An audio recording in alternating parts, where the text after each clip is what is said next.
As twilight fell over Dashu Peak, the scent of food wafted from the dining hall. Zhang Xiufan sat at the end of the long table, watching sixth senior brother Du Bishu bustling about. Du Bishu loved making bets and was urging Xiufan to guess which member of Master Tian Bai's family would enter the hall first. Following the principle of respecting the master, Xiufan guessed Tian Bai, only to trigger laughter from the senior brothers. It was always Tian Linger who dashed in first. To everyone's surprise, Tian Bai appeared alone, explaining that Su Ru had taken their daughter back to Shawu Peak. Though he lost the bet, Du Bishu kindly served Xiufan food and mentioned that their mistress Su Ru was from Shawu Peak and was fellow disciple of the Peak Lord Shui.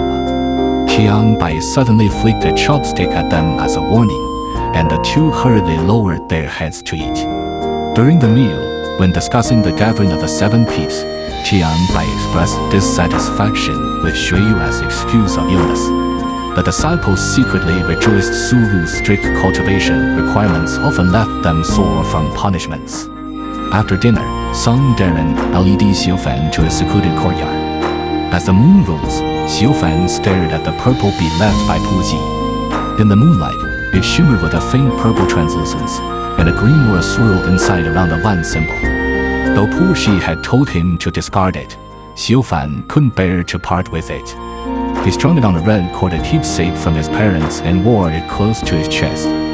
At dawn, Tian Linger burst into the room with Da Huan, the nearly century-old spirit dog. Da Huan bared its teeth at Xiufan, but was docile toward Linger. The path to the bamboo forest was steeper than expected. Xiufan panted heavily, while Linger moved nimbly, teasing him for his weakness. In the bamboo forest, Linger explained that chopping black-joint bamboo was a beginner's task to build physical strength. It was essential for withstanding the backlash of heavenly thunder when practicing advanced magic like the divine sword summoning thunder true formula. Xiufan swung his blade at a wrist-thick bamboo, only to feel his palms numb from the impact. A rebounding bamboo branch struck his forehead, leaving a red mark. Linger chuckled, sliced through the bamboo with 4 swift strikes, and left Xiufan in awe. For the next 3 months, Xiufan struggled with the bamboo daily. He tried hacking, splitting, and sawing, but after hours of effort, he could only make a shallow cut.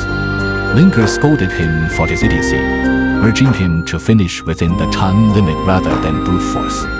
She demonstrated proper technique, and though ashamed, Xiufan vowed to improve. After lunch, Song Darren taught Xiufan the Taiji Xianqing Dao in his room. This foundational Qingyun sect technique had 3 realms: Yuqing, jade purity; Shangqing, upper purity; and Taiqing, great purity. The first layer, cultivating qi, required drawing spiritual energy from heaven and earth into the body to circulate through the meridians. Xiufan swore to keep the secrets and learn meditation, meridian theory, and cultivation chants. Song mentioned that Tian Bai, though a sword cultivator, encouraged disciples to master unconventional treasures. Among them, only Tian Linger showed exceptional talent, reaching the 4th level of Yuqing at 13 and wielding the amber red silk treasure. At night, Xiufan realized the Taiji Xianqing Dao clashed with Pu Ji's Buddhist Great Brahma Prajna. The former required opening pores to absorb qi, while the latter demanded blocking the 5 senses for inner cultivation.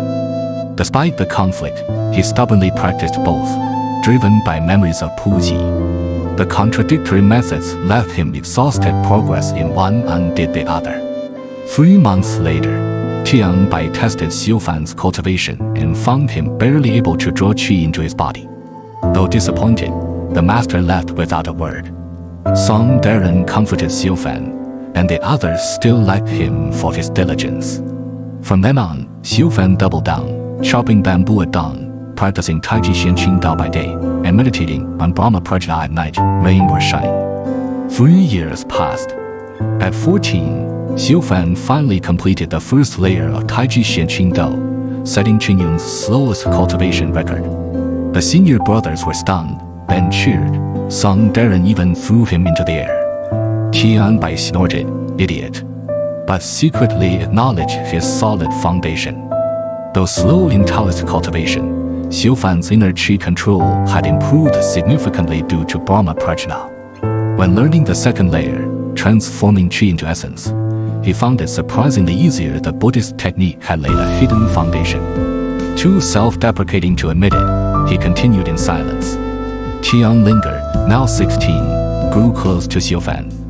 Though she often teased him, she defended him fiercely when others mocked him. Their companionship chopping bamboo and playing brought warmth to the lonely mountain life.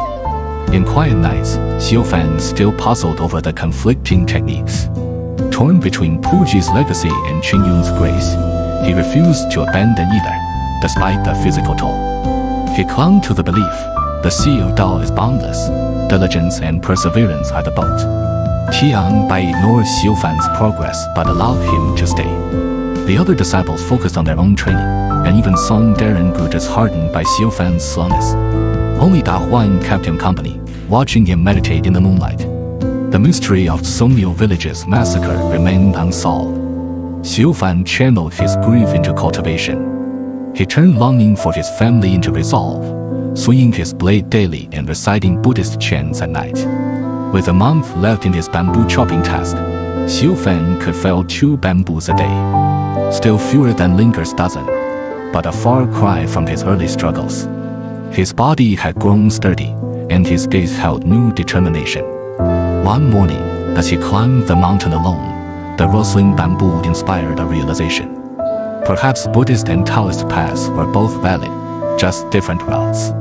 Like the delicate yet resilient black bamboo, cultivation required enduring solitude and hardship. As sunlight filtered through the leaves onto his sweating face, Xiufan swung his blade again. The crisp sound of cutting bamboo echoed like 3 years of perseverance. He knew his journey had only just begun.